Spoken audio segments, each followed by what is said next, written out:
네, 정치를 묻다. 오늘은 좀 어려운 걸음을 해주신 분입니다.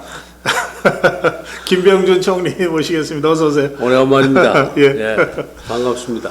네, 요즘 어떻게 지내십니까? 뭐 서울시장 무슨 뭐 선거 때마다 이렇게 늘 언론을 통해서 뵙습니다만. 근데 그 좀 답답한 부분이 좀 있어요. 네, 그게 뭔가면 네, 우리 이제 이번에 서울시장권 같은 것도 그런데 네, 이제 주로 자유한국당 쪽에서 이제 뭐 영입을 하느니 마느니 하는 이야기들이 나왔죠. 네.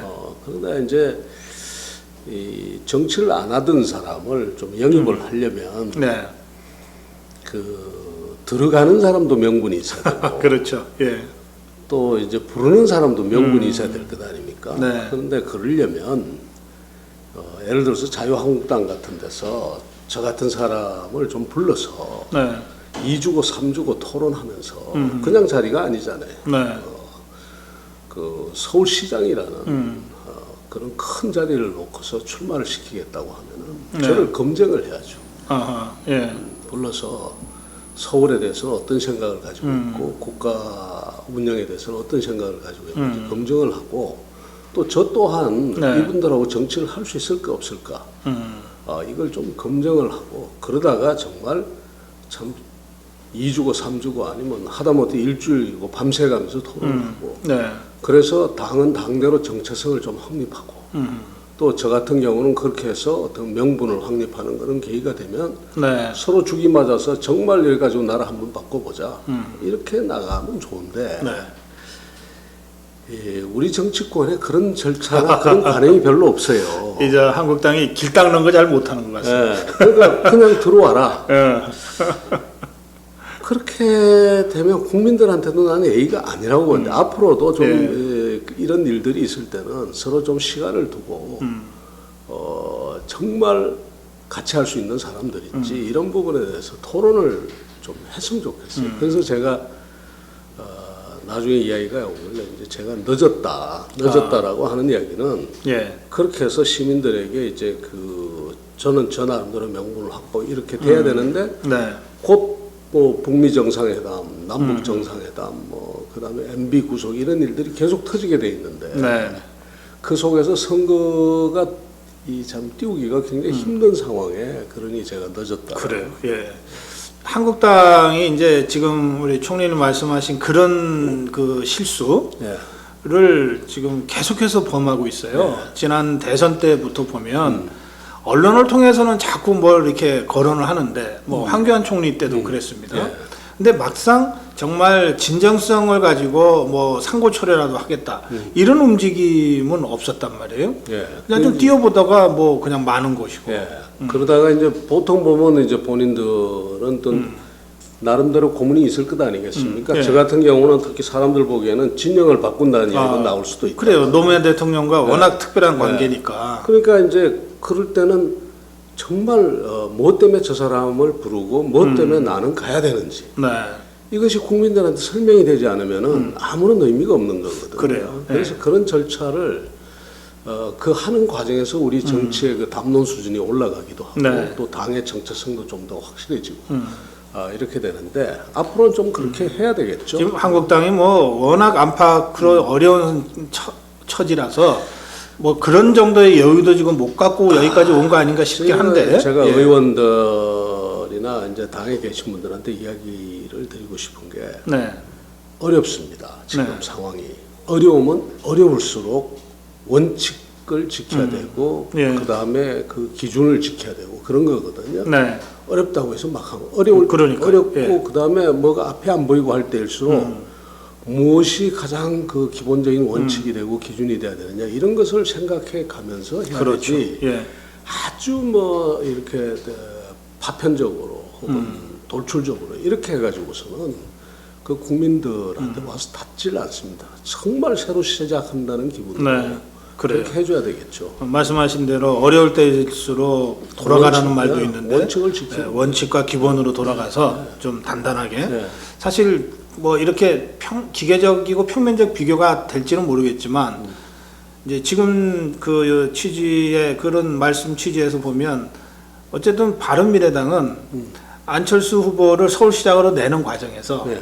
뭐 당하고 안철수 의원이 뭐 짜고 쳤는지 모르겠지만 뭐 당에서 뭐라고 하면 뭐든지 하겠다 그러고 또 당에서는 고민하고 이렇게 주거니 받거니 하면서 한 2, 3주 동안 어쨌든 뉴스를 만들어내고 그럼요. 그래 국민적 관심을 모아내고 예. 지금도 자유한국당 의원들이 저는요. 네. 저 같은 사람 불러서 토론하자고 그러면 저는 토론 좀 해보고 싶어요. 말하자면 2주고 3주고 간에 네. 정말 한국의 중도 정당이나 보수 정당이 어디로 가야 되는지 이런 문제를 놓고서 정말 국민들 앞에 진지하게 네. 토론하는 그런 알겠습니다. 자세가 당을 위해서가 아니라 그 당 자체를 위해서가 아니라 국가를 위해서도 좀 그렇습니다. 필요하거든요. 예. 오늘은 자유한국당하고 말고요. 예. 고성급 TV의 시청자들하고 예.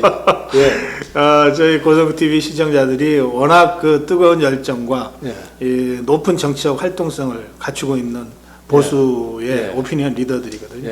예, 그분들한테 말씀하신다 생각하시고. 예. 자, 이제 저희가 준비한 질문 뭐 차근차근 좀 풀어가면서 우리 총리님 생각을 좀 전해드리고 싶습니다. 어느새 문재인 정부 1년이 되어 옵니다. 내일이 이제 오늘이 5월 8일입니다. 그러니까 내일이 딱 1년째 되는 날인데요. 짧게 한 말씀으로 평가하신다면 지난 1년 어떻게 평가하시겠습니까? 여러 가지가 불안하죠. 불안하고, 그리고 준비가 안 된 듯한 이제 그런 기분을 많이 이제 느끼고 있습니다. 그리고 무엇보다도 뭐 짧게 할 이야기는 아닌데 저는 주로 이제 정책 쪽을 보거든요. 정책적인 측면을 많이 보면은 앞서 말씀드린 게 불안하고 준비가 좀 안 돼 있는 것 같고 그 다음에 또 특정 그 이해관계나 신념을 가진 집단들하고 너무 결합이 돼 있어가지고 정책적인 이제 정책 공부하는 사람들은 그건 자율성이라고 그럽니다. 말하자면 특정 이해관계 세력으로부터 이제 상대적으로 좀 상대적으로 떨어져서 자율적으로 자기 결정을 할 수 있는 그런 기능이 있어야지 국가를 운영할 수 있는데 그런 것이 좀 떨어진다. 그래서 다른 말로 표현하면 좀 끌려다닌다 이런 느낌. 끌려다니거나 거기서 빠져나오지 못하기 때문에 정책적으로 선택할 폭이 굉장히 좁아지는 거죠. 이야기 좀 더 드릴까요? 네, 그러시죠. 예를 들어서 산업 정책, 저는 한국의 지금 여러 가지 정책 중에서 물론 뭐 안보 정책이나 이런 거 다 중요하고 다 하겠지만 이제 예를 들어서 산업 정책 같은 걸 보면 굉장히 중요하거든요. 우리 미시 산업 정책. 왜냐하면 글로벌 차원에서 지금 분업 체계가 다 바뀌고 있다고요.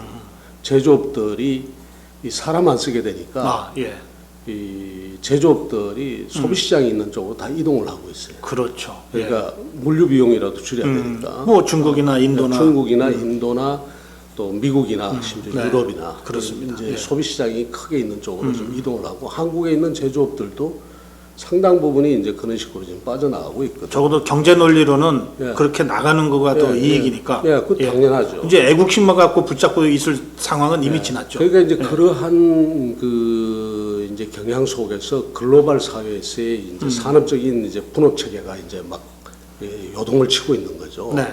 그러면 우리 산업도 경쟁력을 확보하기 위해서는 그런 글로벌 분업 체계에 맞게 구조 조정이 돼야 되거든요. 근데 지금 구조 조정이 안 되는 거예요. 한 개 산업이 계속 나오는데도 그냥 손을 못 대고 있고 구조 조정이 안 돼. 그럼 왜 산업 정책이 이렇게 산업 정책이 없느냐? 그 이유가 뭔가 하면 이제 노조를 건드릴 수가 없단 말이에요. 노조를 건드리기가 굉장히 힘이 들고 또 노조하고 사실상 굉장히 그 노조의 지지를 받은 점이잖아요. 그러니까 노조를 그러면 지지를 받았으면 적극적으로 좀 설득을 하든가.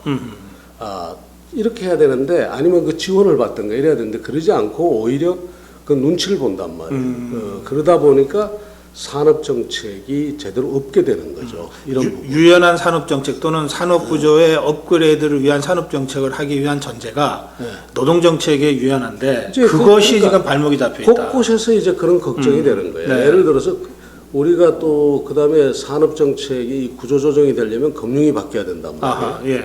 금융이 바뀌어야 되고 이제 돈이 이제 제대로 가야 될 때 가야 되고 이렇게 되는데 이 금융 산업만 하더라도 우리가 굉장히 후지거든요. 지금 아주 후진 상태로 있어요. 한때는 다보스 포럼 주최하는 그 월드 이코노믹 포럼 같은 데서 우리 금융산업 내지는 자본시장의 경쟁력을 심지어 80배 이렇게까지 평가한 적이 있단 말이에요. 그래요. 예. 그러니까 그만큼 실제로 그러잖아요. 실제로 네. 지금 우리 은행들이 거의 뭐 전당포 영업하듯이 하고 그렇죠. 있단 말이에요. 뭐 주택 담보 받아갖고 담보받아가지고 이자 장사하는. 돈이 무슨 저 기술이 있거나 열정이 있거나 아이디어가 있거나 이런 쪽으로 흘러줘야 되는데 그런 리스크는 아예 감당 안 하고 하려고. 그냥 담보 있는 쪽으로 흐르고 예, 있는 예. 이런 이 전당포 영업 비슷한 것들이 많은데 이런 부분을 이제 과감하게 바꿔줘야 된단 말이에요. 예. 예를 들어서 좀 핀테크 기술도 훨씬 더 나와야 되고 인터넷 네. 뱅킹도 훨씬 더 지금보다 더 커져야 되고 하는데 곳곳에서 여기 또 뭐가 하면 금융 쪽에 이제 노조가 또 있잖아요. 아, 그러네요. 그러니까 이게 통신과 그다음에 기존 금융가의 어떤 그 말하자면 갈등 관계 네. 이런 게 되는데 이런 것을 제대로 조정을 못 하고 네. 자꾸 뒤로 지금 가는 거예요. 그러면서 그러다 보니까 이게 이제 그 자율성이 떨어지고 움직일 수 있는 부분이 별로 없으니 네. 그러니까 사회 정책 쪽으로 주로 움직이고 아, 뭐 최저임금이라든가 뭐 비정규직 문제라든가 이런 쪽으로 주로 움직이고 또 그렇지 않으면은 뭐 그 약속해놓고 못 지키는 것도 나오고 이렇게 되는 거죠. 그렇군요. 지금 말씀하신 것은 일종의 그 세계 경제의 그 시프트 변환에 예. 따른 우리 경제의 어떤 생존을 위한 업그레이드 전략인데 예. 그것은 어떤 면에서는 지난 정부의 계속적인 숙제 아니었습니까? 예. 따지고 보면 뭐 김영삼 정부부터 시작된 지금 참여정부 때도 이제 네. 저도 참 이제 죄가 많은 사람인 게 예. 이 마음대로 못했거든요. 예. 그러니까 이제 어떻게 돼요? 왜냐하면 워낙이 기존의 그 자본은 자본대로 자기 이익 챙기려고 하고, 네. 그다음에 노동은 노동대로 자기 이익 챙기려고 한단 말이에요. 그 과정에서 이런 구조조정 같은 게 잘 안 되는 거예요. 그렇죠. 또 구조조정을 하려면은 그 실업급여라든가 이런 게 단단하고, 그다음에 또 그다음에 이제 뭡니까 평생교육 체계. 네. 훈련 체계도 굉장히 이제 그래서 단단하게 전업이 좀 되는데 가능해지게 되고. 저는 이제 이 회사에서 나와서 예. 실업 안전망 속에 들어가 있다가 또 새로운 기술 배워서 다른 예. 데로 가고 이게 강해야 되는데 우리는 또 그것도 약하단 말이에요. 네. 그러니까 이런 것을 강화해 주면서 가려고 하니까 너무너무 힘들고 그러니까 참여정부 때도 사실은 예. 이 구조조정에 그때만 하더라도 벌써 조선 문제가 제기가 되고 그랬어요. 그다음에 네. 철강 부분에 대해서도 이제 문제가 제기가 되고 했는데 못해야 했거든요. 네, 이제 못했고 이해관계가 너무 복잡하니까 그래서 사실은 뭘 하자고 이제 주장을 하게 되는가 하면 저 같은 사람을 예. 포함해서 예. 차라리 개방하자. 아하. 예. 한미 FTA 같은 거 해서 외부적 충격을 받아서 외부적 충격을 받으면 그나마 좀 말하자면 업그레이드 시키. 온실 안에 있던 것을 온실 밖에 내놓으면 죽는 건 죽겠지만 네. 거기서 사는 것은 산다. 경쟁력 부추고해서. 거기서 네. 죽는 것은 오히려 국가가 좀 사실 그 점에서는 노무현 정부가 예. 왜 FTA를 예. 이게 정부 성격하고 잘 안 맞는 것 같은데 예. 강행 추진했는지 예. 이것을 아주 당시 정책실장으로 계시면서 예. 이걸 준비했던 거 예. 아닙니까? 예, 그렇죠. 예. 그래서 앞으로도 마찬가지거든요. 우리도 앞으로도 역시 이제 그런 말하자면 시장의 활력을 이용하지 않으면 네. 또 시장이 가진 그 어떤 압박, 경쟁 이런 것을 이용하지 않고는 정말 우리 산업 구조가 그래요? 예. 제대로 지금 바뀌겠는가 하는 그런 걱정을 하고 있어요. 알겠습니다. 예. 사실 이제 이런 그 구조조정과 또 이 시프트를 위해서는 정말 때로는 자기 지지자들에 대해서도 강하게 좀 설득도 하고 예. 그러면서 정말 국가의 미래를 향해서 좀 뚜벅뚜벅 걸어나가는 그런 리더십이 필요한데 예. 문재인 정부가 지난 1년 동안 보여준 산업 노동 정책과 관련해서 보면 그거하고는 좀 거리가 한번 이를테면 정말 이 표 생각하는 파퓰리즘 정책 같은 걸로 비판받을 소지가 충분한 이런 정책들이 여러 번 지금 발표가 되고 추진되고 있거든요. 제가 이제 말씀드린 사회정책 중심으로 많이 움직인단 말이에요. 네. 그러니까 최저임금 문제라든가 하는데 비정규직, 정규직화. 그러면서 뭐라고 하는가 하면 네. 소위 이것이 말하자면 그 어떤 새로운 분배적인 이런 사회정책이라든가 이런 네. 것이 다시 성장을 가져오게 될 네, 것이다. 소득주도 성장론. 성장이고 그 중에 핵심이 이제 최저임금 뭐 이런 게 예. 들어가죠. 그런데 이제 걱정스러운 거는 네. 사실은 그 전에 제가 이야기 드리고 싶은 것은 한국의 이게 이제 진보 정당이나 소위 진보 집단이라는 사람들이 성장 이론이 없어요. 아하, 예, 예. 사실은 마르크스도 그렇고 케인즈도 그렇고 그게 성장 이론이거든요. 근데 그 사람들은 그 사람들 나름대로의 성장 이론을 가지고 있어요. 네. 예를 들어서 케인즈만 하더라도 지속적인 성장을 위해서 그렇죠. 분배 정책을 내놨단 말이에요. 근데 우리는 그렇게 케인즈처럼만 가서 되는 게 아니거든. 그죠? 왜냐하면은 케인즈 시대야 경제가 굉장히 내수 중심의 경제고 미국이. 그러니까. 예. 이제 그랬단 말이에요. 적극적 재정 정책만으로도 어느 정도 내수를 소득이 살아나면은 그것이 내수로 연결이 되고 내수가 다시 산업을 전체 돌리게 되고 경제를 돌리게 되고 이렇게 가는데 우리는 수출 주도형 경제잖아요. 그죠? 게다가 미국이나 다른 나라하고 달리 자영업자가 굉장히 많아요. 많죠. 그렇기 때문에 최저임금 정책 같은 것만 해도 굉장히 그 다른 나라 간다고 해서 우리가 바로 따라가서 바로 할 수 있는 게 아니라고요, 사실은. 네. 근데 바로 거기서 사실은 문제가 크게 오히려 산업 정책을 통해서 자영업자 수를 갖다 상당히 줄여줘야 된단 말이에요. 그럼 다른 나라 미국 같으면 예를 들어서 한 6.5%, 7%밖에 안 되거든요. 자영업자가. 네. 그다음에 일본만 하더라도 많아봐야 14%, 15%, 적을 때 12% 간단 말이에요. 근데 우리는 자영업자 수가 26%에 30%를 왔다 갔다 해요. 그러네요. 예. 이런 구조를 놔두면 산업 정책을 통해서 자영업자를 줄이는 것과 동시에 가든가 아니면 그게 선행하면서 그 다음에 이제 최저임금이라든가 이런 것이 따라가줘야 되는데 그냥 최저임금을 해보니까 자영업자들이 죽어버리는. 그러니까. 그러니까 국가에서 세금으로 보존해주겠다 하고. 그 이게 그러면 안 되니까 국가가 세금으로 보존해주겠다. 그럼 나중에 돈은 그것이 말하자면 영속될 수는 없잖아요. 그러니까. 지속 가능하면 괜찮은데 지속 가능하지 않단 말이에요. 그래가지고 내수를 살려봐야 그 내수 경제 가지고는 우리의 지금 현재 우리의 소득 수준이라든가 이걸 맞출 수가 없다고요. 그 이런 모순이 생기는데 그러면 이 모순들을 다 이제 감안한 성장 정책이 있어야 되는데 성장 정책이 없거든요. 없고는 어딜 가져오는가 하면 소득주도 성장이라는 것도 우리가 다 알다시피 그러지 않습니까? 이게 그 2012년, 11년, 12년에 ILO가 임금주도 성장이라고 한 거란 말이에요. 임금주도 성장을 가져왔는데 우리나라의 이제 사정에 맞게 이제 소득주도 성장이라는 걸 바꿔서 말했단 말이에요. 근데 그 나라의 유럽이라든가 미국 같은데 임금주도 성장은 말이 돼요. 왜냐하면은 경제가 내수 중심의 경제가 있는 국가도 크고 그 다음에 고용률이 굉장히 높거든요. 그러니까 이 월급을 많이 주면 그것이 내수 경제를 돌려서 경제를 돌리게 된단 말이에요. 우리는 그 상황이 아닌데도 이게 성장 이론이 따로 없으니까 이걸 가져온 거예요. 그래서 사회 정책을 피는 거고. 이런 식으로 그냥 외국의 성공적인 사례를 뭐 그대로 가지고 와서 또는 뭐 베껴서 여기다가 한번 해보는 거 이거는 아마추어들이나 하는 일인데요. 그 이제 굉장히 위험하죠. 그 다음에 또 하나가 뭔가 하면 사회정책은 굉장히 필요합니다. 우리 사회가 아까 말씀드린 지속적인 성장을 위해서는 그 실업 안전망도 깔고 그 다음에 뭐 다 소위 그 노동력 재생산을 위한 의료 체계도 강화돼야 되고 다 돼야 되는데 제가 굉장히 지금 당혹스러운 것 중에 하나가 뭔가 하면 이 어떤 시스템적이고 체계적인 이 복지나 사회정책이 먼저 가야 되거든요. 그러니까 실업 안전망을 강화한다든가 그 다음에 무슨 뭐 정말 그 평생교육 체계를 강화한다든가 이런 조직적이고 체계적이고 지속적 가능한 게 먼저 나와줘야 되는데 우리는 그게 먼저 나가는 것이 아니라 개인 주머니에 돈 들어가는 게 먼저 나와요. 뭐 지방자치단체에 따라서는 정말 청년 수당에다 해가지고 막 주머니에다 돈을 주죠.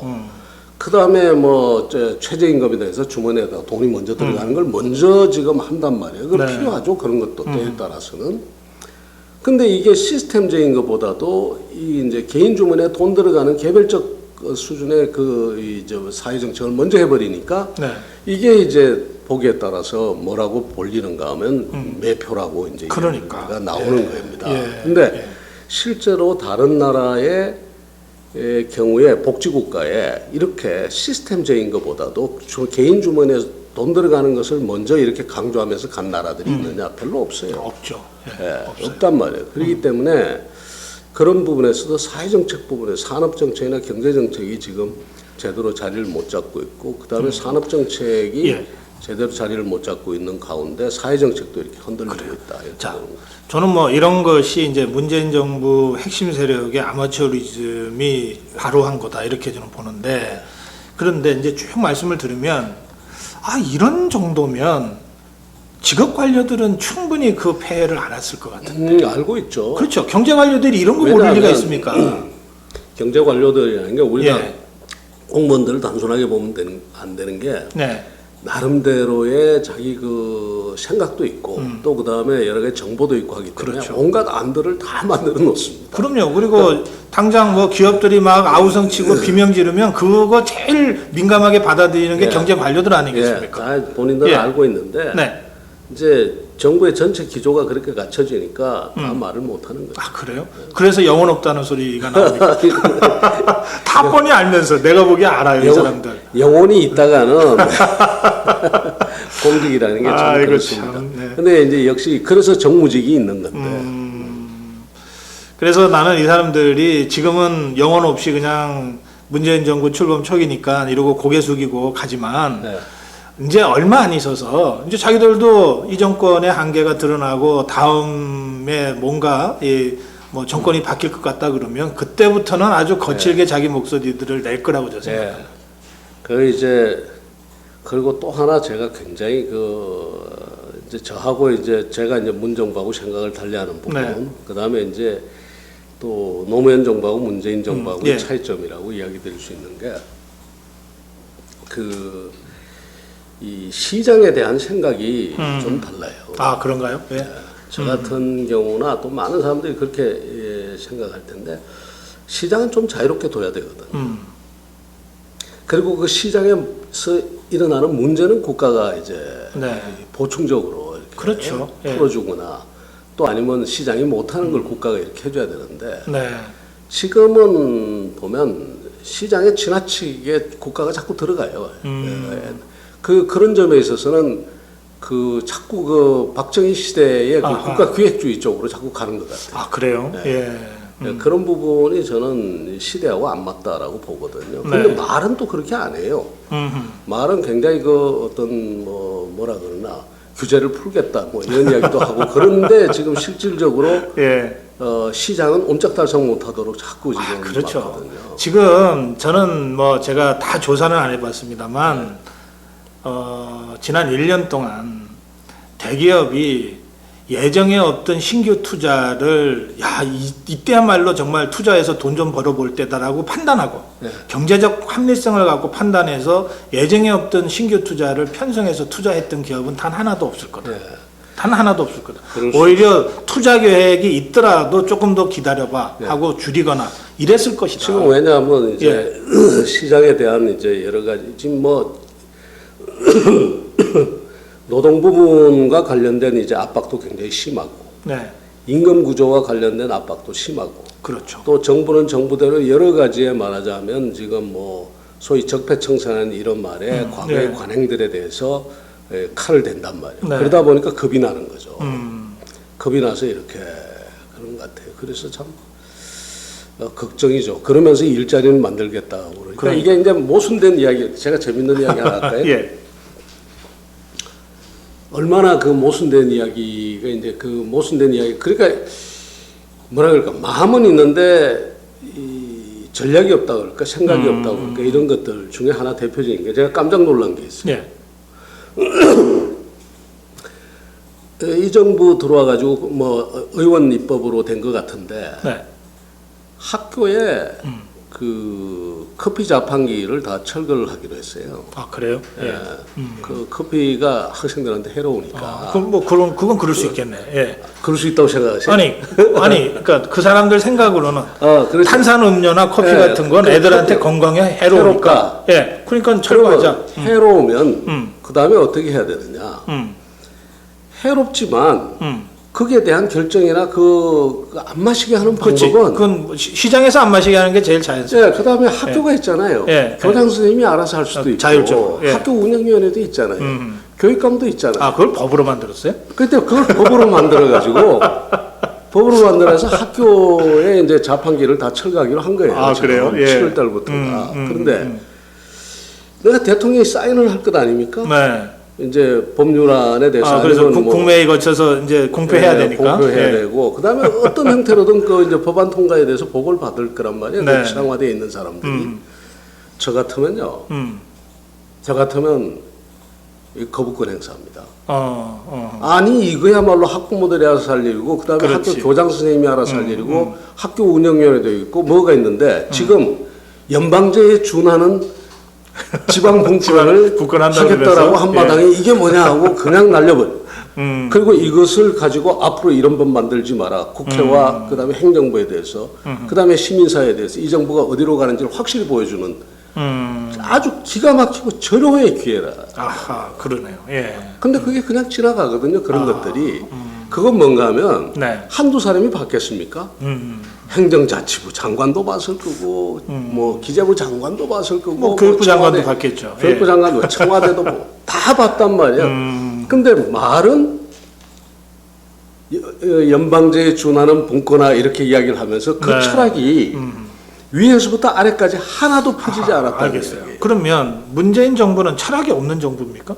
철학이 있죠. 가가지고 여러 가지 이야기를 하잖아요. 예. 평화도 이야기하고 말은 인권도 있는데. 예. 근데 그 구체적으로 들어갔을 때 이것이 작동이 안 되는 거예요. 그래요. 그래서 그런 부분에 이게 그러니까 규제를 완화하겠다라고 이야기를 한단 말이에요. 그리고 앞으로의 어떤 첨단 연구를 방해하는 거는 전부 그 규제를 네. 다 철폐를 하겠다. 라고 하는데 예를 들어서 생명윤리법이 이제 규정하고 있는 그런 규제에 대해서 어떤 움직임도 없단 말이에요. 알겠습니다. 그러니까 이런 모순들이 있어요. 철학도 없고 현장과 맞지도 않는 정책을 아마추어리즘 철학은 있겠지만 하고 그것을 하는 전략적 예. 기조가 잘 안 맞춰져 있다. 하여튼 자, 그런데도 문재인 대통령의 지지율, 네. 더불어민주당의 지지율이 뭐 정말 고공행진을 계속하고 있잖아요. 그럼 이걸 어떻게 설명해야 됩니까? 저는 가장 큰 부분은 예. 지금 소위 말하는 그 야당이 야당 역할을 못하고 대안이 존재하지 않기 때문입니다. 예. 대안이 존재하게 되면은 절대로 이런 지지율이 나올 수가 없죠. 왜냐하면 문제 제기부터 달라질 거란 말이에요. 아하, 예. 그러네요. 문제 제기부터 다른 형태로 가고 그러다 보면은 문제가 문제로서 국민들에게 인식이 돼요. 예를 들어서 남북 관계만 하더라도 이건 좀 건너뛰는 이야기가 될지 모르겠습니다만 네. 사실은 저 같은 사람은 걱정이 굉장히 많거든요. 네. 근데 지금 야당에서 그런 걱정을 안 해줘요. 뭐 예를 들어서 어떤 걱정이 제일 어떤 큽니까? 걱정인가 하면 다른 저는 뭐 그 어떤 회담이 잘 될 거다 못 될 거다 이러고 저는 상당히 북한 쪽에 변화가 있을 수 있다고 생각합니다. 예. 있을 수 있다고 생각하는데 거기에 대해서 우리 정부가 어떻게 준비하느냐를 제가 보고 있거든요. 네. 말하자면 네. 우리 정부나 야당 안 보는 거예요 지금. 예를 들자면 네. 지금 남북 관계가 정말로 잘 풀려가지고 남북 교류가 활성화되고 말하자면 통일이 안 되더라도 통일에 가까운 수준까지 갔다고 한번 생각해 보죠. 네. 한국에 있는 제조업들이 어디로 이동하겠습니까? 그럼 북한으로 가죠. 가죠. 예. 그다음에 노동력은 북한에서 내려오겠죠. 내려오겠죠. 한국에 있는 노동임금이 어떻게 될까요?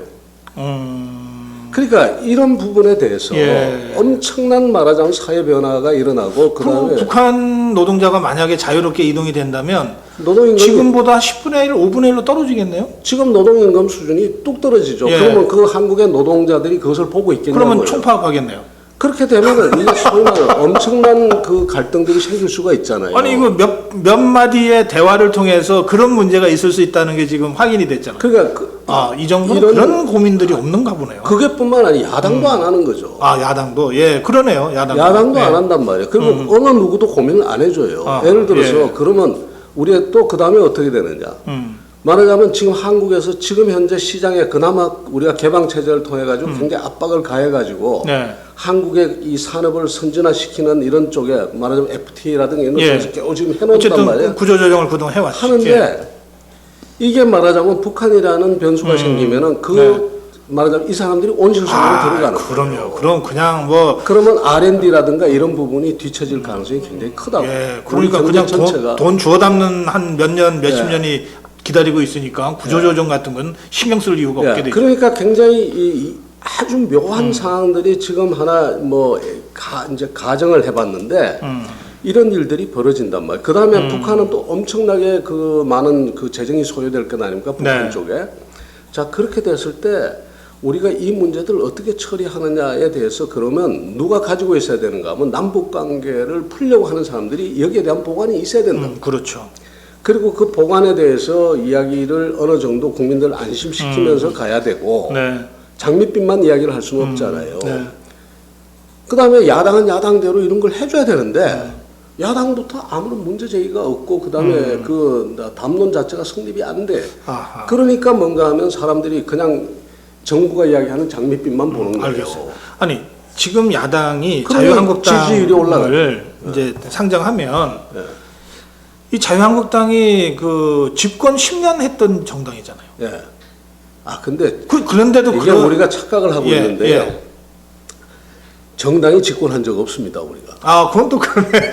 우리 역사에 대통령이 집권했지. 대통령과 그 대통령 주변의 그 사람들이 측근들이, 집권을 했지 예. 정당이 집권한 적은 집권해본 없네. 적이 없어요. 예. 와, 그렇기 때문에 그 정책 역량이라든가 그다음에 그 비전을 그 설정하는 그런 역량이라든가 이게 예. 있을 수가 없죠 한국 정당. 아하, 그건 이를테면은 정당 뭐 국회의원이 뭐 장관을 했다가 오더라도 네. 그 개인의 역량은 쌓일지 모르지만 당의 그 역량과 역량이 경험이 쌓이는 건 아니네. 아니죠. 그래서 정당의 사람들이 그 집권당이라고 하는데 집권당은 한국에 없어요. 그러면 더불어민주당도 집권 저는 집권당 아니라고 봅니다. 저는 나중에 대통령의 구실력이 예. 떨어지면 그때 가서 여러 가지 시비 걸고 그다음에 이의 제기하고 하는 정당이지. 그래, 맞아요. 이 집권당은 아니거든요. 그러니까 바로 설명이 되네. 지금 문재인 정부 1년 동안 대통령하고 수석들은 뭐 늘 이 뉴스의 전면에 서는데 더불어민주당에서 나온 뉴스라고 하는 거는 무슨 저기 까식거리 같은 거 말고는 마땅한 뭔 뉴스가 없었어요. 그러니까 정책적인 그러니까 이제 이 레임덕 현상도 왜 생기는가 하면은 네, 정당이 계속 집권하면 레임덕이 안 생기죠. 그렇죠. 왜냐하면 그 정당이 다시 또 돌아올 거기 그건 때문에 맞아요, 몇 년 맞아요. 뒤에. 근데 예. 이건 개인 대통령이 개인이 집권하니까 그리고 어차피 레임덕이 5년밖에 못 하고. 어차피 5년밖에 못 하고 그다음에 정책적인 연속성도 당 안에서 말하자면 이명박 대통령, 박근혜 대통령이 서로 다르단 말이에요. 네, 그리고 이명박 대통령이 썼던 사람을 박근혜 대통령이 안 써. 그러니까 이런 정도가 되니까 이 정도로 말하자면 개인이 집권하는 구조가 우리 되다 보니까 총리님 말씀드리니까 많은 게 설명이 되네요. 이명박 대통령 사법 처리 당하는 날, 한국당이 사법 처리 당하는 게 아니니까 그냥 그 개인과 몇 사람이 그냥 가는 거예요. 예. 박근혜 전 대통령도 마찬가지고. 예. 그렇게 되면 지금 문재인 정부가 문재인 대통령이 뭘 해도 더불어민주당이 집권한 게 아니니까 예. 그냥 쫓아갈 수밖에 없고 힘이 있을 때는 마음에 안 들면 거리 둘라 그러고. 마음에 안 들면 거리 두려고 그러고 그다음에 대통령은 대통령대로 그 당을 영속적으로 자기 걸 만들기 위해서 네. 공천에 무리를 한단 말이에요. 아하, 예. 공천에 무리를 하고 이런 거지. 그러면 당이 하여튼 당이 주도적으로 국가를 운영하고 집권해 본 적은 없다. 그렇기 때문에 그렇군요. 지금의 야당이 예. 이제 저렇게 되는 그런데 거죠, 사실. 예, 자 그건 그렇다 치더라도 그래도 뭐 집권 경험이 없어도 야당이 한국당이 수권을 준비해야 하는 대한정당으로서의 실력을 보일 기회는 얼마든지 있잖아요. 지금도 있죠. 자 그런데도 이걸 제대로 못 하고 있어서 문재인 정부가 저렇게 높은 지지율을 기록하고 있다고 지금 분석하셨는데 그러면 한국당은 뭘 잘못하고 있는 겁니까? 지금요? 네, 가장 큰 문제는 네, 정체성이 없어요. 정체성이 없고. 국민들이 말하자면 네, 뭔가 그 깃발이 있어야지 되는데 네. 들고 있는 깃발은 무너졌단 말이에요, 사실은. 그 깃발은 뭔가 하면은 네, 소위 이때까지는 한국의 보수들이 가지고 있는 기본적인 관점은 뭔가 하면 박정희 시대의 그 성공신화입니다. 그게 뭔가 하면 안보를 위주로 해서 그다음에 네. 국가기획주의에 입각해서 국가주도, 경제성장. 국가주도의 경제성장하고 안보를 하고 하는 거거든요. 근데 네. 이게 지금 무너졌다고 젊은 네. 사람들한테 이게 통하지를 않아요.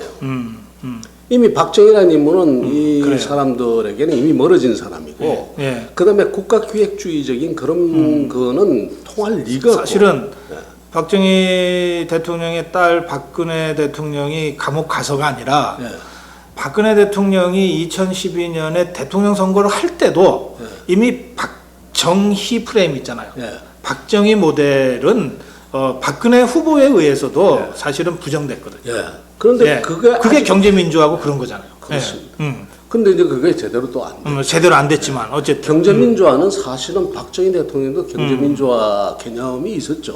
예. 그래서 새마을운동도 나오고 맞아요. 뭐가 예. 나오는데 그다음에 근데 지금 보면 도대체 이 당이 지금 어디로 가느냐. 예. 국가의 역할을 예를 들어서 박정희 시대의 그 국가의 역할을 상정하고 있는 거냐 아니면 소위 말하는 보수의 가장 기본적인 이념인 자유와 자율, 분권 이런 것을 상정하고 있는 거냐. 여기에 대해서도 개념이 없어요. 아하. 예. 도대체 저 당이 무슨 색깔이고 거기에 대해서 어떻게 생각하는지 그게 없는 거예요. 네. 오로지 있는 것은 뭔가 하면은 무슨 안보는 당연히 국가가 해야 될 거죠. 그런 정도. 그거밖에 없단 말이에요. 그러니까 이 한국이 그 박정희 신화라는 게 그렇잖아요. 자유민주주의 이름으로 자유를 갖다 제한했단 말이에요. 네. 이런 분위기가 여전히 그대로 이어져 오고 있어요. 그래서 지금은 이 정말로 가지고 새시대적인 그 가치가 뭔가를 찾아서 그걸 가지고 다시 그 정체성을 재확립해야 됩니다. 아. 그것이 가장 큰 거예요. 여기다가 사람들이 자꾸 그래서 제가 아까 이야기했어요. 김병준 들어와라 이러는데 네. 뭐 그게 무슨 의미가 있냐는 사람 한 사람 불러가 가지고 그래서 뭐가 필요하냐 우리의 생각의 기본적인 프레임워크가 어디가 잘못됐는지를 찾아가지고 예. 그 생각의 틀을 바꾸고 그 다음에 새로운 깃발을 들여야 되는 거예요. 그 제가 이제 고성국 TV를 하게 된 이제 이유 중에 하나도 그건데요. 지금 이제 총리님 말씀하신 건데 한국당이 이제 박근혜 대통령 탄핵 사법처리 두 전직 대통령 사법처리 이 과정을 거쳐서 사실은 완전히 이제 무너졌어요. 뭐 현역 의원 115명이 아직 버티고 있으니까 버티고 있다 하는 거지 실제로는 그 의미 있는 정치 세력으로 과연 역할하고 있냐 이렇게 따지면 그런데 자유한국당도 그걸 모르질 않아요. 그래서 혁신위원회도 두 번에 걸쳐서 해보고 뭐 했는데 이게 잘 안 되는 거잖아요. 그래서 저는 혁신과 통합의 두 가지 과제가 있는데 보수 세력한테 그거는 바른미래당 경우도 포함해서입니다. 그런데 혁신과 통합은 그 두 개의 병행적 과제가 아니다. 혁신이 없으면 통합해서 뭐하냐. 그러니까. 예. 그래서 혁신이 핵심이고 혁신이 선행이다. 이렇게 제가 말씀을 계속 드리고 있고요.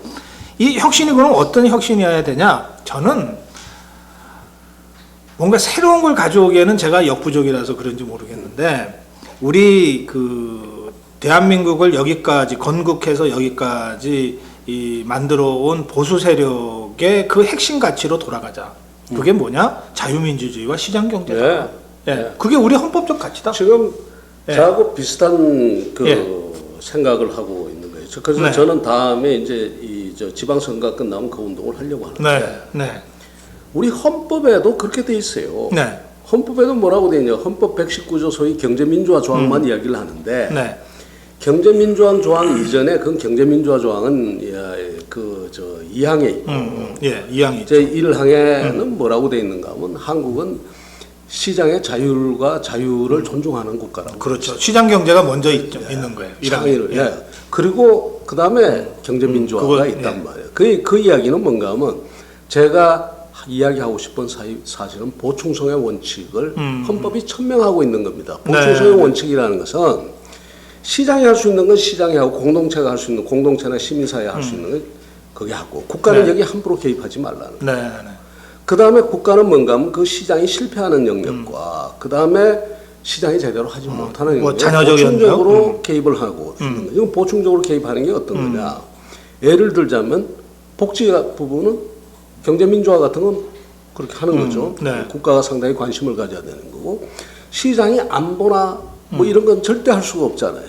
그렇죠. 그 이거야말로 국가의 최대 말하자면 아주 중요한 기능이 되는 거죠. 그렇습니다. 이렇게 예. 가고 그 다음에 시장 안에는 그야 창의와 자율이 넘치도록 해줘야 돼 시민사회는. 네, 이렇게 해줘야 되는데 아까 말씀드린 것처럼 학교 안에서 커피도 국가가 규제하고 이렇게 가는 건 아니란 말이에요. 그래요. 이런 부분에 대해서도 아까 왜 자유한국당 같은 거 그렇지. 이런 데 대해서 이야기를 못 해줘요. 이런 거는 앞으로 내가 당대표면은 이런 법안은 절대로 내지 마라. 네. 그리고 이런 것은 동의해주지만 그렇지. 그거 이건- 하나를 통해서 자유의 가치를 철학이 없으니까. 철학이 없으니까 이게 얼마나 심각한 그 문제인지를 모르고 지나가는 거예요.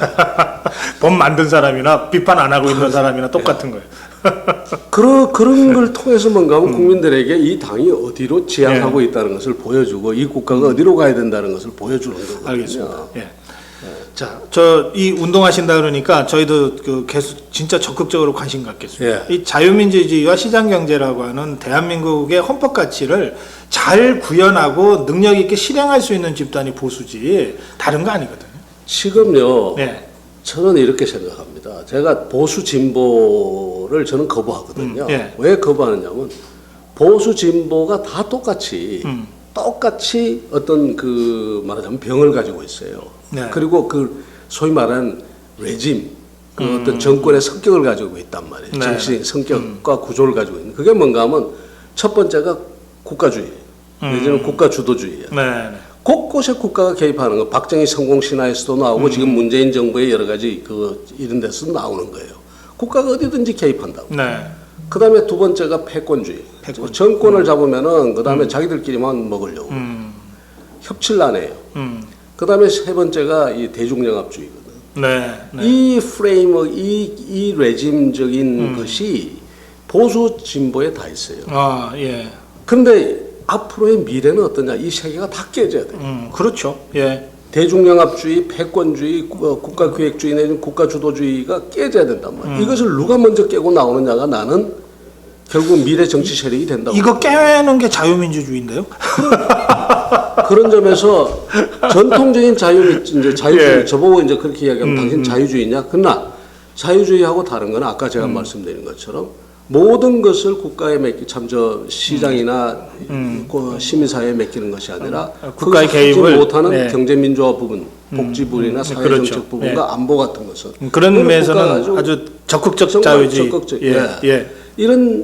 그래서 이것을 먼저 깨는 집단이 결국은 미래를 주도한다. 그리고 알겠습니다. 특히 젊은 세대로 가면 갈수록 젊은 세대는 뭘 원하는가 하면 자유와 자율, 분권, 그 속에서 일어나는 창의, 그야말로 막춤을 추더라도 네.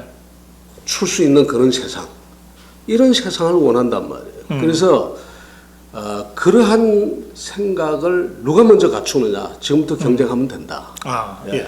알겠습니다. 자, 조금 더 진도를 나가보겠습니다. 저 총리님을 저희가 자주 모셔야 되겠습니다. 그 문재인 정부 제가 이제 1년 평가를 하면서 월간중앙에서 글을 써달라 그래서 제목을 이렇게 붙였습니다.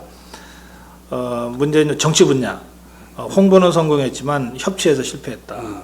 근데 그게 단순히 뭐 협치 잘 못한다 이런 차원이 아니고 문재인 정권의 성격이 그런 것 같아요. 문재인 정권의 성격이 뭔가 뭐 적폐청산하고 개혁하려고 하는 강력한 드라이브는 걸어야 되겠고, 그런데 의회 권력의 협조를 받자니 그걸 제대로 못하겠고, 그리고 시간을 2년 이상은 또 기다려야 되겠고, 뭐 2020년 총선에서 이긴다는 보장은 없지만 어쨌든 거기서 의회 권력 구조를 좀 바꿀 수 있으면 하는 기대가 속으로 있을 거예요. 그런데 적폐청산은 빨리 해야 되니까, 그러니까 의회 권력으로부터 협조를 받아서 적폐청산하는 것은 애지간히 처음부터 포기한 것 같고, 그러면 오로지 국민의 높은 지지율에 의지해서 계속해서 대통령이 드라이브를 걸 수밖에 없다. 그래서 대중의 힘으로 적폐청산을 밀어붙이는, 이게 문재인 정부의 지난 1년간의 적폐청산 구도였다. 따라서 홍보에서 그걸 하려면 홍보를 열심히 할 수밖에 없는데, 홍보에서는 그래서 어느 정도 성과를 거둔 것 같은데, 그러나 협치, 의회 권력과의 협력이라고 하는 것은 처음부터 그림이 없었다. 제 이제 논조는 이제 그런 것인데, 총리님은 그 제 분석에 대해서 공감하시는지 모르겠습니다. 적폐청산이라는 게요. 네. 무슨 적폐를 청산하느냐는 거거든. 네. 사람이 나빠서 정말 우리 사회로부터 격리하고 처벌해가지고 격리해야 될 사람들이 있어요. 이렇게 없는 걸 제가 부정하는 건 아니고. 네. 근데 많은 경우에 사람의 행위라고 하는 것은 그 제도나 법과 제도죠. 여기서 문화. 나오는 겁니다. 그건 문재인 대통령도 그렇게는 말을 하고 있어요. 그래서 제가 그러면 뭐를 바꿔야 되는가 하면 예. 시스템을 바꿔야 돼요. 시스템을 바꿔야죠. 그 시스템을 바꾼다는 것은 바꾸려면 결국 뭔가 하면 그게 입법부. 입법부에서 해줘야죠. 라거든. 예. 이게 그렇게 하지 않으면 안 된다. 그렇습니다. 예. 그러면 그 입법부하고의 그 할 수 있는 걸 해야죠. 만일에 명분이 있는 것이라면 거절 못 하거든요. 네. 그러니까 협치라는 게 뭔가 하면 내가 논리가 갖춰져 있고 내가 미래 비전이 확실하다면 어떤 상대를 앞에 놓고서도 이야기를 할 수 있어야 돼요. 그렇죠. 그리고 그것을 국민을 상대로 이야기를 했을 때 아, 저 말이 맞다라고 네. 하면 그게 되는 거거든요. 네. 그래서 그런 쪽으로 말하자면 이야기를 충분히 해볼 수 있지 않냐. 지금 사람 한 사람 걷어낸다고 해가지고 소위 귀인주의라는 게 있습니다. 귀인주의라고 하는 건 뭔가 하면 뭐든지 사람에게 잘못을 돌리는 그래요. 거예요. 예. 예를 들어서 옛날에 지금 좀 나아졌지만 옛날에 서울시의 도시계획국장은요 감옥 가는 게 일이에요. 네. 누굴 갖다 놔도 감옥 가. 누굴 갖다 놔도 부정을 하고. 그건 뭔가 하면 그 도시계획과 관련된 이해관계나 그 결정의 시스템이 잘못되어 있다는 이야기예요. 그 기인주의가요. 어떻게 나타나나 하면요. 이제 국회 선진화법이 있잖아요. 지금 여당이 그걸 고치자는 거예요. 그러니까 야당에서 아니 그 일방적 독주를 막기 위해서 우리가 한 거 아니냐. 그럴 때 여당 쪽의 설명이 뭐냐면 아 그건 박근혜 때였고 지금은 문재인 대통령 아니야. 사람이 다르다. 이렇게 설명하거든. 네. 우리가 근데 재밌는 거는 노무현 대통령은 정말 시스템론자입니다. 아 예. 사람의 질이 그렇게 다르다고 생각질 않아요. 예. 시스템이 잘못되면 천사도 잘못될 수가 있다라고 생각해요. 아, 그럼 문재인 대통령은 노무현 대통령의 후계자가 아닙니까? 이제 어떻게 보느냐에 따랐죠. 네. 예를 들어서 정책적인 측면에서는 차이가 많이 나고요. 아 그래요? 당연히 차이가 나죠. 차이가 나고 그 다음에 뭐 여러 가지 행태에 있어서도 차이가 네. 나고 뭐 많은 차이가 있죠. 아 그래요? 같을 수가 없죠. 문재인 대통령은 자신의 정치의 출발을 운명이라고 그러면서 노무현 대통령의 그 죽음으로부터 시작된 걸로 설명을 계속 하고 있잖아요. 그 이제 그렇게 해서 사실 운명적으로 지금 네. 대통령까지 오게 되는 건 그건 그렇고 네. 그렇다고 해서 생각이 같거나 아니면 국정 운영의 스타일이나 내용이 똑같다는 건 아니거든요. 아 그런가요? 그렇죠. 예. 그리고 특히 이제 문재인 대통령은 네. 정부에 있을 동안에 참여정부 동안에 뭐 정책적인 측면에 그렇게 관여한 분은 아니잖아요. 민정수석은 그렇다 치더라도 비서실장을 했으니까. 아니에요. 그때 참여정부 때는 이 정책실이 완전히 지금과도 다르죠. 지금과 또 다르게 정책실이 완전히 떨어져 있어요. 총리님이 정책실장을 할 때 문재인 대통령이 민정수석을 했습니까? 아 그리고 나서는 그 후에 비서실장 할 때는 나오셨고요. 내가 정책기획위원장. 정책기획위원장. 근데 정책적인 부분에서는 네. 비서실 쪽에서는 그렇게 관여할 일이 없었어요. 그러니까 대통령의 정책은 주로 이제 정책실장이 이제 중심이 돼서 운영하지. 그게 비서실장이 입을 대거나 또 비서실장이 결제 라인에 있다거나 그것도 아니고. 아 그것도 아니네요, 진짜. 그러고 보니까. 바로 정책실장과 대통령 사이에는 아무도 없습니다. 그런 면에서는 뭐 정치 역정에 있어서는 문재인 대통령이 노무현 대통령의 죽음으로부터 자신의 정치를 운명이다 하면서 시작한 것은 사실이겠지만. 그러나 정책적 측면에서 볼 때는 노무현 대통령의 정책적 적자 이렇게 보기에는 어려운 여러 가지 다른 점들이 있다. 이제 그 정책적인 건 아닌데 왜냐하면 정책적인 부분은 다듬는 것부터 집행하는데 나중에 평가하고 모든 부분에 있어서 그렇게 문 대통령이 적극적인. 그러면 지금 문재인 대통령의 청와대에 있어 정책 쪽 있는 사람들이나 장관들 중에는 노무현 정부 때 했던 사람들 김수현 부동산 담당하는 그 김수현 수석 같은 경우는 그때 비서관을 했죠. 그 사람 말고는 없습니까? 그러고 보니까 별로 없네요. 별로 없어요. 별로 없어요. 예. 그리고 지금 청와대는 임종석 비서실장하고 조국 수석이 제일 실세라고 그러는데 그 두 사람이 노무현 정부 때 뭔가 역할을 한 게 있습니까? 뭐 말하자면 그것도 그러네요, 진짜. 네, 뭐 조국 수석은 아무 관계가 없었고, 그 다음에 임종석 당시 당의 의원이고 당 쪽에서 제야에 있었건 참죠. 밖에 있었건 원 내에 있었건 원 외에 있었건 뭐 별로 그렇게 깊은 그 커뮤니케이션이 있고 그러진 않았죠. 아 그렇군요. 저는 그러니까 우리 국민의 일반적 인식은 문재인 정부는 노무현 정부를 계승한다. 그래서 인적으로도 상당히 많이 겹칠 거다 이렇게들 보는데 이번에 뭐 물러난 김기식 전 원장 뭐 이런 분들만 해도 아유 참여정부를 얼마나 비판했습니까? 그랬습니까? 매섭게 정말 참 매섭게 얻어맞았습니다. 알겠습니다. 예. 아니 김기식 원장 얘기가 갑자기 나오니까 이 문재인 정부 1년을 평가하면서 아마 문재인 정부가 제일 그 아프게 들을 비판이 내로남불 아닌가 싶거든요. 근데 실제로 아프게 듣는지는 잘 모르겠어요. 워낙 우리가 도덕적으로 우월하다, 우리가 진리다 이렇게 생각하는 사람들이라 내로남불이야말로 저 적폐 대상 사람들이 우리를 음해하는 말이지 뭐 이렇게 그냥 쉽게 흘려 넘기고 있을지도 모르겠어요.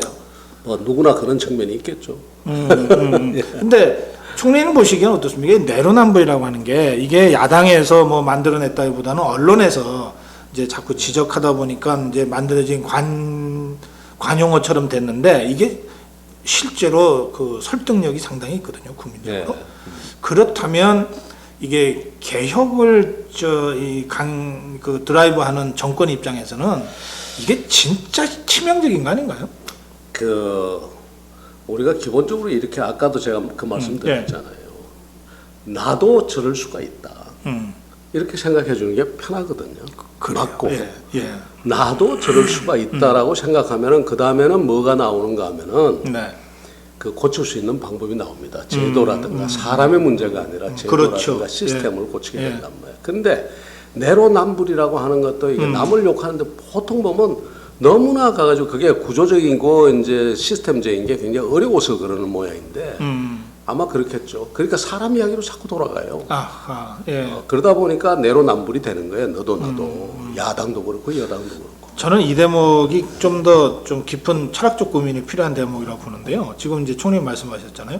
나도 그럴 수 있다라고 생각하면 그때부터 개개의 사람이 아니라 이렇게 되는 제도를 고치는 쪽으로 모아진다 이랬잖아요. 민주주의라는 게요. 한마디만 하고 민주주의라고 하는 게 뭔가 하면 나도 잘못될 수 있다라고 인정하는 게 민주주의의 출발입니다. 나도 잘못할 수 있다. 그러니까 네가 나도 너를 견제해야 되지만 너도 나를 견제하는 것을 내가 인정한다 이거거든요. 그렇습니다.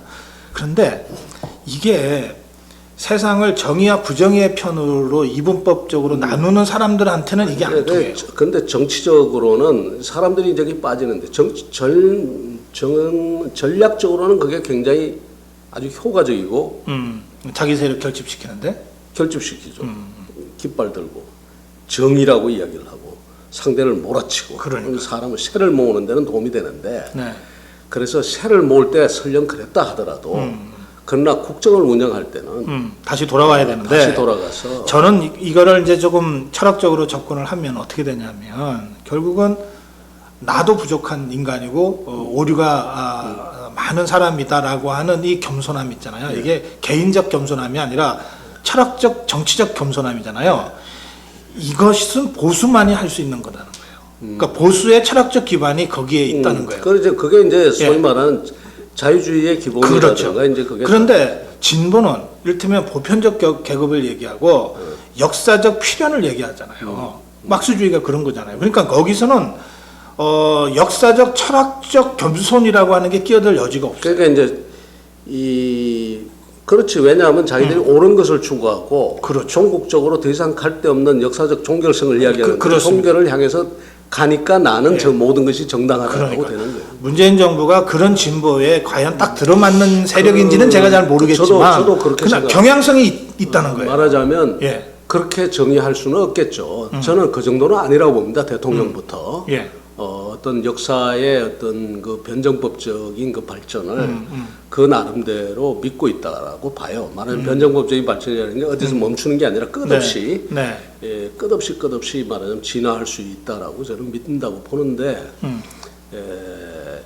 이 그 추종을 하는 사람이나 지지하는 네. 사람들 또 그다음에 그 주변에 있는 사람들은 말하자면 전략적으로 선택한 것이 사실은 잘못하면 믿음이 돼버리거든. 하다 보면은 예. 이제 그런 점에서 지도자들이 참 조심해야 될 거고. 이 대목에서 저는 정말 문재인 대통령만이 할 수 있는 일이 있다고 보는 거예요. 뭐냐면 자신의 추종자들이 홍위병이 되지 않도록 경계하는. 그렇죠. 그런 거는 이제 지도자의 예. 역할입니다. 그런데 문재인 대통령이 이거를 안 하고 있어요. 근데 오히려 지금은 조금 이제 부추기고 있는 거예요. 지금은 이제 말하자면 아까 말씀하신 예. 것처럼 어떤 적폐청산이든 개혁이든 뭘 바꾸기 위해서는 그러한 지지 세력이 필요하다라고 보는 거죠. 아니 아무리 전략적으로 그렇게 하더라도 철학적으로는 달라야 되는데 이를테면 문자폭탄 막 맞고 있는 게 현실인데 뭐 그 양념 정도로 생각하셔야지 이렇게 대답을 한단 말이에요 대통령이. 그러면 문자폭탄이 이게 정말로 그 이 폭력적인 건데 예? 이것을 대통령이 그냥 양념 정도라고 해버리면 문자폭탄을 하는 그 문재인 추종자들 오늘 사실은 제가 고쳐지겠습니까? 글을 하나 썼는데요. 예. 정말 이 드루킹 사건 같은 거, 네. 그 다음에 댓글 부대 뭐 네. 해가지고 하는 거는 이제 가볍게 보면 안 돼요. 그러니까. 그 왜 그런가 하면은 사람들에 따라서 이렇게 이야기할 수 있어요. 돈 가진 사람은 돈 가지고 광고도 하고 협찬도 해가지고 신문 기사를 사듯이 하고. 그렇지. 그 다음에 무슨 노동 세력이나 이런 사람들 광화문에서 데모하면서 한 표 가지고 10표, 100표, 1000표의 말하자면 그 힘을 발휘하고 하는데. 네. 아니, 그냥 일반 사람들이 모여가지고 댓글 가지고 좀 영향력 발휘했다고 그게 무슨 관계냐 이럴 수가 있단 말이에요. 근데 뭐가 다른가 하면은. 예. 시위를 하고 집회를 하든 자본이 힘을 쓰든 노동이 힘을 쓰든 그런 것은요 책임을 집니다. 근데 댓글은 대체로 보면은 네. 그 익명성과 대량성 속에서 네. 그야말로 그 책임성이 굉장히 약한 거예요. 그러다 보니까 우선 고민의 수준도 낮고 댓글이 달리는 그 내용들을 보면은 그 다음에 또 하나는 뭔가 하면은 그 속에서 지나치게 언어적인 이제 그 폭력성이라든가 네. 이런 것이 드러나기도 하거든요. 이게 국가를 민주주의를 망칩니다. 그러니까. 그런 점에서 이게 양념이라고 그러는 건 아니에요. 네. 양념이라고 그러려면은 어느 정도 돼야 되는가 하면 우선 실명성이 말하자면 그 사람이 누군지가 분명히 드러나고 그 네. 책임을 지는 그런 환경이 돼 있다면 그건 양념이 아니라 저는 굉장히 민주주의에서 중요한 제도가 된다고 보는데 우리가 네. 그럴 수 없잖아요. 이미 실명화도 그러니까, 이미 위헌이 예. 돼 있고. 저는 뭐 이 댓글을 비롯한 인터넷 실명제는 어떻게든 다시 좀 입법 작업을 거쳐야 된다고 저는 생각하는데요. 말이죠. 실명화를 안 한다 하더라도 예. 좀 정부나 포탈이라든가 정치권이 좀 합의를 봐가지고 네. 소위 그 아웃링크만 시켜줘도 네. 언론사가 책임지고 하면은 언론사 중에 상당수가 네.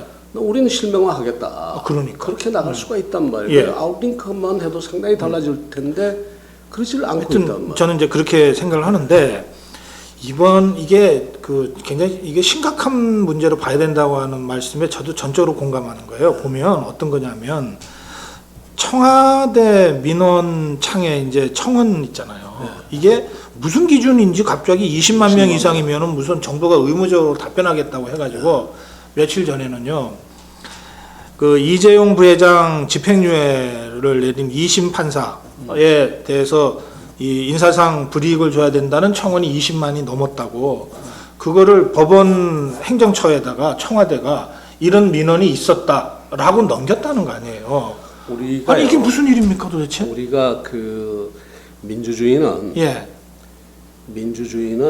그 소수가 권력을 행사하는 것도 우리가 경계를 하지만 네. 다수가 권력을 행사하는 것도 우리가 경계를 예. 하거든요. 네. 그래서 미국의 그 파운딩 파더, 미국이 그 지금 연방제를 만드는 과정에서 보면은 제임스 메디슨이나 이런 사람들이 네. 메이저리티의 힘을 갖다가 어떻게 말하자면 이것이 좀 그 견제할 거냐, 합리적으로 예. 견제할 거냐 하는 예. 데 대해서 엄청난 고민을 했단 말이에요. 네. 왜냐하면 곳곳에서 그 소위 다수가 다수의 힘만으로 개인의 기본권을 억압하고 제한하는 이런 조치들이 내려지는 걸 봤기 때문에 네. 그런단 말이에요. 그래서 민주주의라는 것은 소수가 지나치게 힘을 가지는 것, 그 다음에 숫자를 지나치게 또 수를 동원해 가지고 그 숫자의 힘으로 그 권리를 행사하는 거, 이런 것을 네. 다 경계한단 말이에요. 그래서 예. 민주주의거든요. 네. 그래서 그런 점에서 우리가 한번 따져봐야 돼요. 이런 문제를. 그러니까 저는 20만 명 청원 이거 빨리 없애라. 이건 무슨 이게 말도 안 되는 일이냐. 그다음에 이거는 내가 보기에 드루킹 같은 댓글 조작과 연계되면 정말로 한 줌밖에 안 되는 소수가 익명성 속에 숨어서 다수로 위장해서 횡포를 부리게 된다. 이런 것이고요. 심지어는 아니 아이스하키 여자 대표 선수가 조금 그 경기 과정에서 좀 공정하지 못하게 한 것처럼 보이는 그 순간 하룻밤 사이에 대표에서 쫓아내라는 청원이 30만 명이 어떻게 한 사회가 이룰 수 있는가? 제가 예? 노무현 대통령이 한 유명한 말 하나 소개할게요. 예. 이야기는 노무현 대통령이 그랬습니다. 여론은 끝없이 존중돼야 된다. 그러나 분명히 인식할 게 있다. 여론 속에는 국가 미래를 위한 비전과 전략이 다 들어있는 건 아니다. 아니다. 예. 그렇기 때문에 존중의 대상이지. 그것이 말하자면 우리 국가를 휘둘려서는 안 된다. 휘둘러서는 안 된다. 그렇죠. 그래서 제가 그걸 만들 때 이야기입니다. 그 주민 소환제. 주민 소환제를 만드는데 네. 이게 좀 나중에 언제 제가 기록을 해놓으려고 그러는데 대통령이 주민 소환제를 반대하시는 거예요. 그래서 제가 그랬어요. 노무현 대통령 같으면 사람들이 다 이 주민 소환제를 하기를 지금 다 원하고 분명히 할 거라고 생각한다. 그랬거든. 그랬더니 대통령이 하시는 말씀이에요. 이 주민 소환제를 갖다가 이게 남용의 가능성이 너무 크다. 그렇죠. 예. 그래서 결국 어떻게 했는가 하면 제가 제안한 게 그러면 초기 1년은 주민 소환을 못 하도록 하고 초기 그다음에 그 마지막 1년도 주민 소환을 하지 못 못하게 하도록 하고. 하고 그다음에 제가 발의 요건을 하여튼 따져가지고 발의 요건을 굉장히 엄격하게 규정하겠습니다. 네. 그리고 제가 이야기를 했어요. 미국이라는 나라도 주민 소환제가 있는 주가 굉장히 많은데 주민 소환이 실질적으로 미국 역사에서 이루어진 거의 경우는 없다. 예. 캘리포니아의 그 뭡니까 슈와츠네거입니까? 그 슈와츠네거. 사람이 주지사. 들어갔을 때 그 앞에 주지사가 있대 주민 소환된 그를 포함해서 불과 몇 건이 없다. 그만큼 그 엄격하게 규정을 했다. 그럼 우리도 그렇게 하겠다 이렇게 했거든요. 네. 그러니까 실제로 우리나라도 주민 소환이 이루어진 경우가 거의 없어요. 예, 예. 그래서 그게 왜냐하면 그때 그 발의 요건을 네. 높여놓고 했기 때문에 그런데 그만큼 우리가 주의를 해야 되는 거예요. 주의를 해야지 아차하는 순간에 이 다수가 끌고 가게 되는데 그 다수의 의견 속에 모든 것이 다 있는 건 아니거든요. 그렇죠. 우리는 예. 존중해야죠. 그분들 사실 존중해야 돼요. 2000년 전에 플라토가 제일 경계했던 게 바로 이거거든요. 민주주의가 좋지만 잘못하면 중후 정치로 전락한다. 그래서 저는 끊임없이 뭐가 중요하다고 생각하는가 하면 이 국민들 사이에 어쨌든 담론의 수준을 높이는 것 네. 이것이 굉장히 중요하다고 생각을 하거든요. 예, 알겠습니다. 저희 고성국 TV도 사실은 그런 담론을 좀 이 국민들과 함께 하고 싶어서 시작한 거예요. 예. 이 기존 방송이 제가 느끼기에도 뭐 저도 지금 뭐 종편 해석에서 평론을 하지만 담론이라고 할 수준의 논의 토론 구조가 안 만들어져 있어요.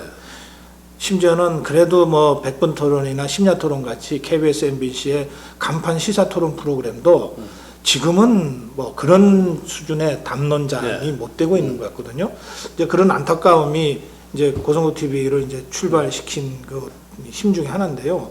오늘 제가 총리님 모시고 이런저런 말씀 나누면서 야 이건 좀 정말 한 번 더 깊이 들어가 보자 라고 생각되는 주제들이 한 10대 개가 나오는데 벌써 시간은 한참 지난 것 같습니다. 그래서 그렇습니까? 오늘은 이제 대체 여기서 좀 마무리를 해야 되겠고요. 짧게 우리 저 고성 TV 출연 처음이시니까 그 저희 시청자들께 이렇게 마무리 인사 말씀하시면서 다음을 기약하도록 하겠습니다. 예. 아마 걱정들이 많으시리라고 생각합니다. 사회 변화도 굉장히 빠르고 거기다가 지금 남북 관계만 하더라도 엄청난 변화가 일어날 가능성이 있죠. 그 속에서 걱정도 많고 고민도 많으시고 아마 그러리라고 봅니다. 근데 이게 저는 우리 국민을 믿습니다. 어떻게 믿느냐? 참 보면 대단한 국민이라고 생각하거든요. 굉장히 까다롭다는 것은 혁신을 계속 가능하게 한다는 겁니다. 그 다음에 또 한편으로 보면은 성공에 대한 열정도 굉장히 강하고, 그러면서도 공공선이나 공익에 대한 그 생각을 버리지도 않습니다. 그래서 나라 걱정을 많이 하거든요. 그래서 어떤 형태로든 우리 국가가 앞으로 저는 잘 될 거라고 아주 확신을 합니다.